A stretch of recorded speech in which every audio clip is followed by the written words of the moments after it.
उद्घाटन कार्यक्रम जारी रही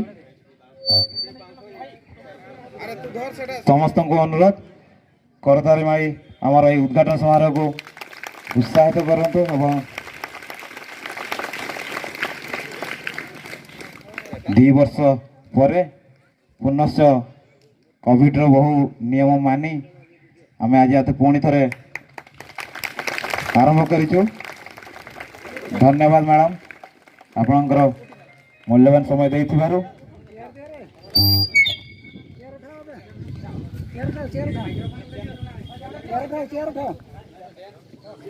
अनुरोध करी आमर मैडम को दीपद कहे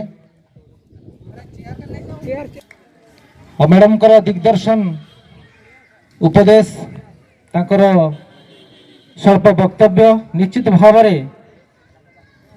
आज विशाल समारोह विराट समावेश एक विशेष मुहूर्त को उपभोग करने निमित्त तथा पालन करने शुभ अवसर में आयोजक बंधु त्रिशक्ति युवा क्लब चंपाझर समस्त सदस्य मानू मैडम को तरफ आउ थे से धन्यवाद कृतज्ञता ज्ञापन करुछि।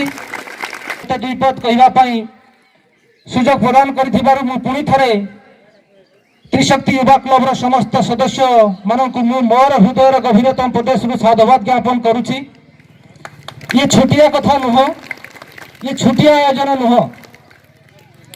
उत्कल दिवस को एक नियर ढंग से पालन कर जो प्रचेष्टा त्रिशक्ति युवा क्लब सदस्य मैंने आयोजन करिसेंती जेते धन्यवाद देले भी कम हम। तो मो तरफ से आउ थे जोरदार करताली। एक नियर ढंग से आज चंपाझरवासी आम पालन करुछु आम मार जन्मदिन। निश्चित भाव में आप आज हूँ आम मार जन्मदिन।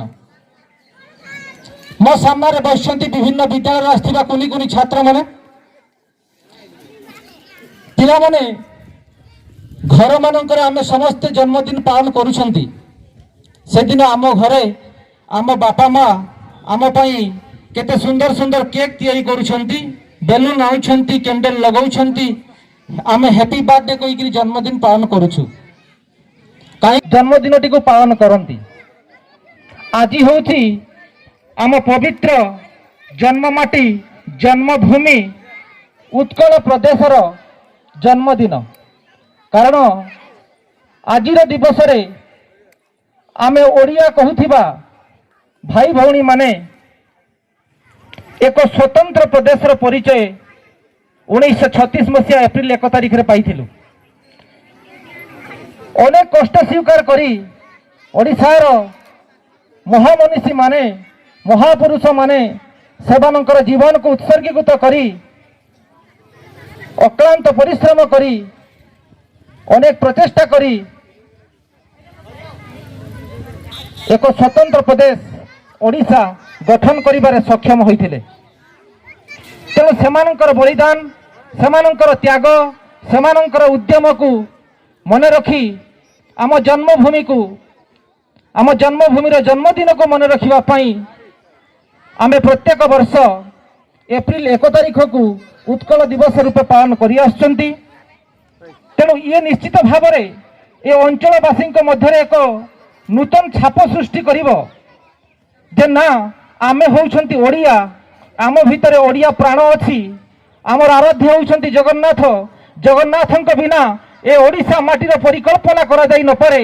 से भली एक विशिष्ट देवता बड़ ठाकुर सारा विश्व को जे चलाउछंती तांकर जन्म माटी ए ओडिशा माटी ए आम जन्मभूमि जन्मदिन को उत्कल दिवस को आम समस्ते ए अंचलवासी मन रखिबा पई त्रिशक्ति युवा क्लब सदस्य माने जो सुंदर आयोजन करिसेंती मु सेमानंकु मोर साधुवाद पुणी थरे ज्ञापन करी मोर संक्षिप्त वक्तव्य को एठी परिसमाप्त करूछि। धन्यवाद। वंदे उत्कल जननी।